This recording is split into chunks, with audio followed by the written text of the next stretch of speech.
ठीक है, तो अब आगे बढ़ते हैं। तो देखो सेंटेंस के जैसे हम लोगों ने वर्ड्स के अलग अलग पार्ट्स पढ़े थे, ठीक है, हालांकि वो पार्ट नहीं है, लेकिन जब कोई भी चीज़ हमें जब बनानी होती है, ठीक है, जैसे मैंने पिछली बार एक एग्जांपल दिया था कि अगर हमें सब्जी बनानी है तो हमें आलू चाहिए, टमाटर चाहिए, पानी चाहिए, नमक चाहिए, सब चीज़ें चाहिए, उसके इंग्रेडिएंट्स चाहिए। क्या चाहिए? उसके इंग्रेडिएंट्स। और हिंदी में क्या कहते हैं उनको? संगठक चाहिए, ठीक है। तो इसी तरह से सेंटेंस के भी कुछ एलिमेंट्स हैं, तुम इंग्रेडिएंट्स पकड़ सकते हो। क्या पकड़ सकते हो? इंग्रेडिएंट्स। कभी कभी सेंटेंस, कभी कभी ये भी बोल दिया जाता है कि वर्ब की यूनिट्स। क्या कह दिया जाता है इसमें? वर्ब के नहीं, सॉरी, सेंटेंस के यूनिट्स। ओके, पर सबसे अच्छा शब्द ये है कि सेंटेंस के एलिमेंट कौन कौन से हैं, मतलब सेंटेंस किन से मिला करके बनता है। ओके, हालांकि हम उसे फिर से वहीं जोड़ेंगे, वर्ड्स में ही जोड़ेंगे, ठीक है, लेकिन जो बुक्स हैं, जो जो स्कॉलर्स रहे हैं, उन लोगों ने बताया हुआ है, ठीक। तो वो क्या क्या है, जैसे एलिमेंट में सब एलिमेंट के सेंटेंस के एलिमेंट्स में जो सबसे महत्वपूर्ण आ जाता है वो बन जाता है उसका सब्जेक्ट, कि करता क्या है। ओके, फिर इसके बाद होता है प्रेडिकेट। तो सब्जेक्ट और प्रेडिकेट दोनों साथ में चलते हैं, ठीक है। फिर इसके बाद जो होता है वर्ब, जो हमने देख लिया, और वर्ब हम यहाँ पर नहीं पढ़ेंगे, हम वर्ब को बिल्कुल पार्ट ऑफ स्पीच में, और पहले भी एक बार पढ़ चुके और एक बार और पढ़ेंगे। ओके, फिर इसके बाद कॉम्प्लीमेंट, ओके, जिसको हम कहते हैं पूरक। फिर उसके बाद ऑब्जेक्ट, जिसको कर्म भी कहीं कहीं कहा जाता है और कहीं कहीं विषय भी कहा जाता है, ठीक है, ये इसके साथ नहीं है, विषय है। फिर फ्रेज, ओके, वाक्यांश, ये क्या होता है हम जानेंगे। फिर इसके बाद क्लॉज, जिसको कहते हैं उपवाक्य। फिर इसके बाद है मॉडिफायर, जिसको हम कहते हैं विशेषक, ठीक। हमें एक चीज ध्यान रखनी है, the most important is verb. सबसे ज्यादा महत्वपूर्ण कुछ है तो वो क्या है? वर्ब है। सारे के सारे जो एलिमेंट्स हैं, ठीक है, इसके बाद जितने भी और भी एलिमेंट्स हैं, ये सब इसी के इर्द गिर्द रहते हैं, ठीक है। जैसे मैंने कहा जाओ, ठीक है, मैंने जाओ कहा, तो इसका मतलब सिर्फ जाना नहीं है, इसका मतलब ये कि विवेक जाओ। तो ये विवेक क्या हो गया? सब्जेक्ट हो गया। क्या हो गया? सब्जेक्ट हो गया, ठीक है। विवेक स्कूल जाओ, विवेक स्कूल जाओ, तो देखो स्कूल लग गया, तो ये पूरक हो गया, ठीक। लेकिन अभी भी जाना तो नहीं खत्म हुआ ना, मेन मकसद क्या है? जाना ही है, ठीक। मैं कह रहा हूं पढ़ो, ओके, फिर मैंने कहा इंग्लिश पढ़ो, ठीक है, टेबल में बैठ करके इंग्लिश पढ़ो, ठीक। लेकिन सबसे जरूरी क्या था? पढ़ना। इसके बाद मैंने उसके इर्द गिर्द और भी शब्द लगा दिए, लगाए कि नहीं लगाए? ओके, तो इसी तरह से जितने भी ये सारे के सारे जो एलिमेंट्स हैं, ये सारे के सारे जो इसकी इकाइयां हैं, ठीक, इनमें जो सबसे महत्वपूर्ण होता है वो क्या होता है? वर्ब ही होता है। और इसके बाद जितने भी और दूसरी चीजें हैं वो सब इसी को सपोर्ट करती हैं, इसी को आगे बढ़ाती हैं। ओके, लेकिन इसका मतलब ये नहीं है कि ये जरूरी नहीं है।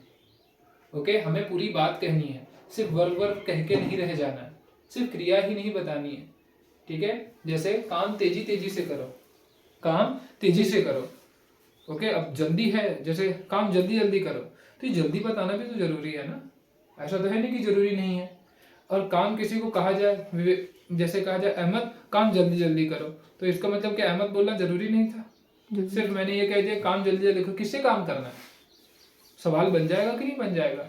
ठीक है, सबसे महत्वपूर्ण काम तो हो जाता है, लेकिन इसका ये मतलब नहीं है कि दूसरे एलिमेंट जरूरी नहीं है, ठीक है। काम वर्ब अपने सेंटेंस को सही करने के लिए, स्पेसिफिक करने के लिए, मजबूती देने के लिए हमें ये सारे के सारे एलिमेंट्स को क्या करना है? पढ़ना है और समझना है। ओके, तो जो सबसे पहला एलिमेंट आता है वो क्या आता है? सब्जेक्ट। ओके, तो सब्जेक्ट के बारे में क्या लिखा हुआ है? Subject is the part of sentence. Sentence जो सब्जेक्ट है, ओके, ये क्या है? जो सेंटेंस है उसका ही एक भाग है, okay, that tell us who और what the sentence is about. जो बक्की बताता है कि उसका कर्ता कौन है, ठीक है, किसके बारे में है और या किस बारे में है, क्या बात कही जा रही है। ओके, मेन ये तीन चीज पे जो सब्जेक्ट है वो तीन चीज पे फोकस करता है। सबसे पहले चीज ये बताता है कि डूअर कौन है। क्या है? कि डूअर कौन है, कौन करने वाला है, ठीक है, जैसे मैं कहूँ विवेक वीडियो रिकॉर्डिंग कर रहा है, ओके, तो यहाँ पे करने वाला कौन है, कौन कर रहा है, किसके ऊपर फोकस है, विवेक के ऊपर फोकस है, तो ये क्या हो गया, सब्जेक्ट हो गया। ठीक है, मैं पढ़ा रहा हूँ, तो यहाँ पे करने वाला कौन है, पढ़ाने वाला कौन है, मैं, ओके, तो डूअर है, काम करने वाला। ठीक, काम करना अलग, काम करने वाला कौन है। ठीक, दूसरी चीज है कि ये रिसीवर होता है। क्या होता है, रिसीवर होता है। जो भी क्रिया हुई है वो किसको अर्पित है, जो भी क्रिया हुई है वो किसको अर्पित है। ओके, जैसे मैं खुश हूं, तो ये जो खुशी है वो किसके अंदर गई है, मैं के ऊपर। समझ रहे हो कि नहीं समझ रहे हो? तो दूसरा क्या होता है, ये रिसीवर किसके ऊपर अर्पित हो गया है, किसके ऊपर गया है ये कर्म। और तीसरा होता है कि फोकस किस पे है, केंद्र कौन है। ओके, जैसे बॉटल में पानी भरा है, बॉटल में पानी भरा है, तो बताओ फोकस किस पे है, बॉटल पे। किस पे फोकस है, बॉटल पे। ओके, तो जो करता है वो तीन मुख्य बातों को बताता है कि करता कौन है, काम किसने किया, करने वाला कौन है। दूसरा रिसीवर, कोई काम हुआ है तो उसकी प्राप्ति किस पे है, रिसीव किसको हुआ है। तीसरा ये है कि फोकस, ठीक है, केंद्र को बताता है। ओके, इसके बाद कुछ एग्जांपल्स जैसे राम प्लेज क्रिकेट। ठीक है, राम क्रिकेट खेल रहा है। ओके, तो अब यहाँ पे खेलने वाला कौन हो गया, राम। तो ये क्या हो गया, हमारा सेंटेंस, सब्जेक्ट हो गया, कर्ता हो गया। ओके, फिर ही इज हैप्पी, वह खुश है। तो ये प्राप्ति हुई ना, खुशी किसके ऊपर गई है, तो कौन खुश है, ही, वह। तो ये भी क्या है, करता है। ओके, फिर boys are running, boys are running. तो अब काम जो हो रहा है वो क्या हो रहा है, रनिंग। काम जो हो रहा है, एक स्थिति है वो रनिंग। और ये फोकस किस पे किया गया है, बॉयज पे। किस पे फोकस किया गया है, बॉयज पे। ओके, तो यहां से देखने से कुछ समझ आता है कि ये है सब्जेक्ट, ये भी है सब्जेक्ट, ये भी सब्जेक्ट। तो ये सब्जेक्ट आते कहां से, क्योंकि हमने सब्जेक्ट अभी तक नहीं पढ़ा, अभी पढ़ रहे हैं, और इसमें वर्ड्स पहले से आ रहे हैं। हम वर्ड्स सिर्फ 8 तरह के जानते हैं, कि वर्ड्स टोटल कितने तरह के होते हैं, 8 तरह के होते हैं। तो फिर ये सब्जेक्ट के शब्द आ कहां से रहे, तो सब्जेक्ट के शब्द कहां से आ रहे हैं, subject where it comes from, कहां से आता है वो।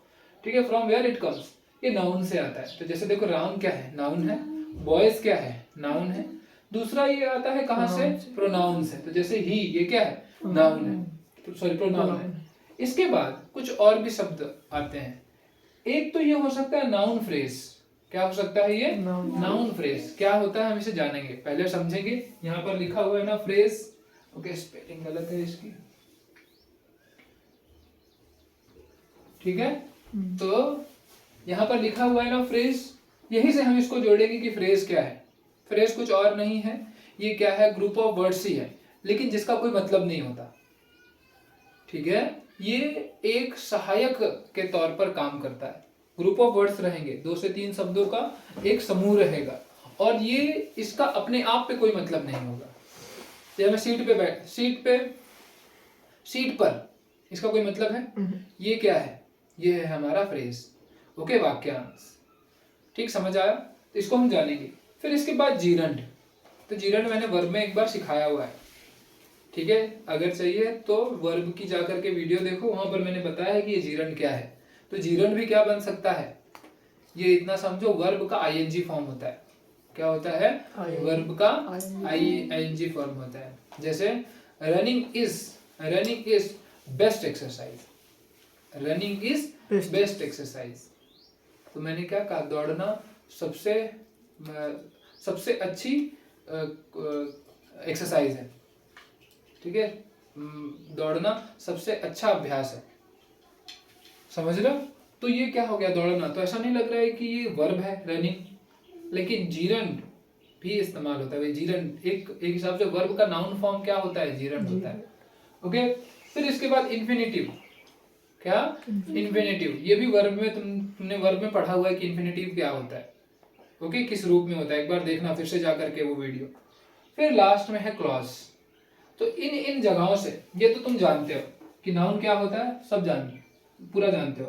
फिर प्रोनाउन क्या होता है ये भी जानते हो, जीरंड क्या होता है जानते हो, बस तुम्हें याद नहीं है तो एक बार वर्ब में जाकर के देखना।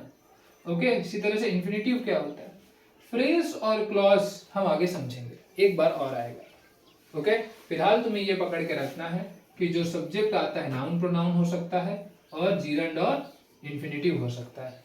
ओके, अब एक एक करके हम लोग देखेंगे कि कैसे नाउन बन रहा है, कैसे प्रोनाउन आ रहा है, कैसे वो नाउन फ्रेज आ रहा है, फिर जीरंड आ रहा है, इन्फिनेटिव आ रहा है, क्लॉज आ रहा है, तो वो पार्ट 2 में। ओके।